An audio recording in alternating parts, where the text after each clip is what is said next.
Bonjour Déborah Vouillot, Bonjour Patrick, vous allez bien? ça va et vous? Oui, ça va bien, vous êtes notre conseillère en images. Alors aujourd'hui, vous avez préparé une chronique qui ne me concerne pas. Exactement, On va s'intéresser aux petits. au petit. Alors, comment s'habiller quand on est petit? Au petit ou aux petites? Ah, les deux. Les deux, exactement, pour hommes et pour femmes. Oui, parce que des fois on me dira, mais moi je peux pas porter ça, je suis trop petite ou trop petit, ou comment faire justement pour tricher, pour gagner quelques centimètres en plus, sans passer la journée avec les mains en l'air. Ça, tout va bien. Pardon. Alors, Ou avec des super talons. voilà, exactement. Comment faire? Donc, la première chose à faire, c'est de porter des lignes verticales et pas horizontales. Les lignes verticales auront cette tendance d'allonger la silhouette. Pareil pour les cols. On va porter des cols en V, que ce soit pour hommes ou pour femmes. Ça va ouvrir la silhouette, puis ça va l'allonger un petit peu plus. On évite les pulls à col roulé qui vont vraiment fermer la silhouette et puis les tasser. On porte aussi des tailles hautes pour nous, mesdames. Donc, tout ce qui va venir faire croire que notre taille est un petit peu plus haute, bah, ça va allonger les jambes. Du coup, ça va permettre de tricher un petit peu visuellement. Pour les pantalons, que ce soit pour hommes et femmes, bah là, ce qu'on fait, c'est qu'il faut absolument que le pantalon s'arrête à l'os de la cheville. Il ne faut pas qu'il tombe sur la chaussure. Parce que justement, on aura l'impression qu'il est trop grand et puis nous, trop petit. Mais en fait, on n'est pas trop petit. Mais si on ouvre vraiment le fond de la silhouette en voyant l'os de la cheville, visuellement, on va avoir les parties du corps qui sont mieux répertoriées quand on se regarde dans le miroir. Le haut, le bas et ensuite les chaussures. Puis souvent, on a tendance à oublier ça, que ce soit pour les hommes ou les femmes.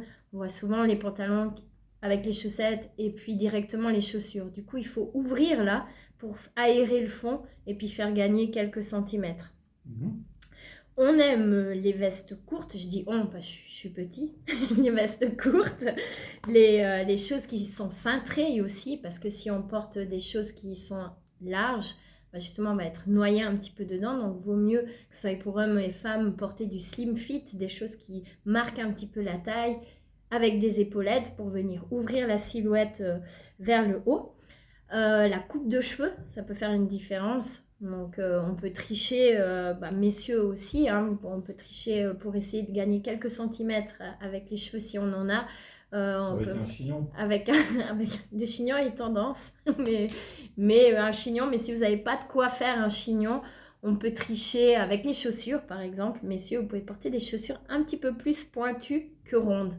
Visuellement, on aura l'impression que votre silhouette est plus allongée. Parce que là, j'étais toujours dans la coupe de cheveux, mais Ça va. les chaussures, ça n'a rien à voir, on est d'accord. Non, mais c'est parce que si on n'a pas de cheveux pour faire le chignon, on mise ailleurs. Non. Bah oui. Mais bon, je pensais qu'on était toujours dans les coupes de cheveux. Bah, Après, on peut mettre, je sais pas, une chaussure sur la tête.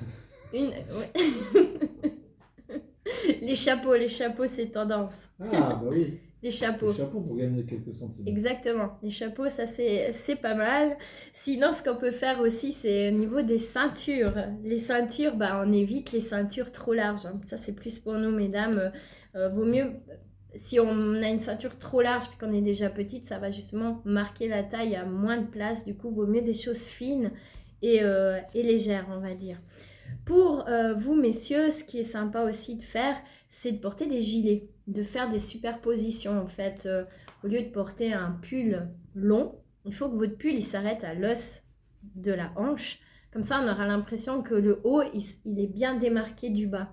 Souvent, si il vous manque quelques centimètres, je vois, des fois, vous poussez le pull un peu en bas sur le jeans et puis en fait, c'est dommage parce que ça va vous faire paraître encore plus petit. Tandis que si on prend une taille bien cintrée qui s'arrête à l'os de la hanche, ça va structurer davantage et puis vous serez mieux proportionné. Et le gilet, ça vient étoffer un peu la silhouette parce que des fois, quand on est petit, on manque un petit peu d'envergure.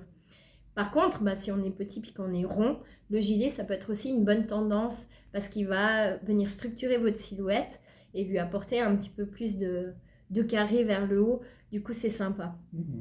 Merci beaucoup, Déborah. Avec plaisir. Et puis, est-ce qu'on aura une fois l'inverse? Oui, ouais, on va faire les grands. Ah, je me réjouis. Moi aussi. À bientôt. À bientôt, bye bye.